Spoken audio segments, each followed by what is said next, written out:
Hi అండి, welcome to my channel.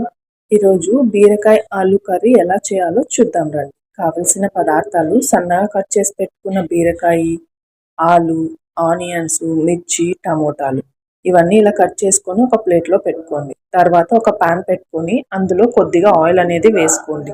వేసుకున్న తర్వాత ఆవాలు, జీలకర్ర వేసి వేయించండి. వేసిన తర్వాత మిర్చి, ఆనియన్ వేసి వేయించండి. అవి కొద్దిగా వేగిన తర్వాత కరివేపాకు వేయండి. వేసిన తర్వాత మనము ఆలు ముక్కలు ఏవైతే ఉన్నాయో అవి కూడా అందులో వేసి వేయించండి. వేయించిన తర్వాత బీరకాయ ముక్కలు వేసి మంచిగా వేయించండి. వేగిన తర్వాత టమోటాలు సన్నగా కట్ చేసుకొని పెట్టుకోవాల్సి ఉంటుంది. అవి వేసి వేయించండి. వేయించిన తర్వాత మనము కొద్దిసేపు పసుపు అనేది వేయండి. కొద్దిగా పసుపు వేయండి. వేసిన తర్వాత ధనియా పౌడరు, కొద్దిగా చిల్లీ పౌడరు, సాల్టు ఇలా 1 by 1 వేసుకుంటూ కలపండి. ఇలా కలిపిన తర్వాత కొద్దిగా వాటర్ అనేది వేసుకోండి. ఎక్కువ కాకుండా, ఆల్రెడీ బీరకాయలో వాటర్ లెవెల్స్ ఉంటాయి మంచిగానే. కొద్దిగా వాటర్ అనేది వేసుకోండి.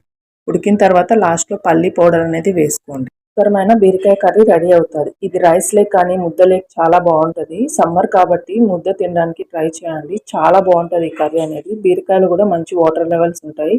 Thanks for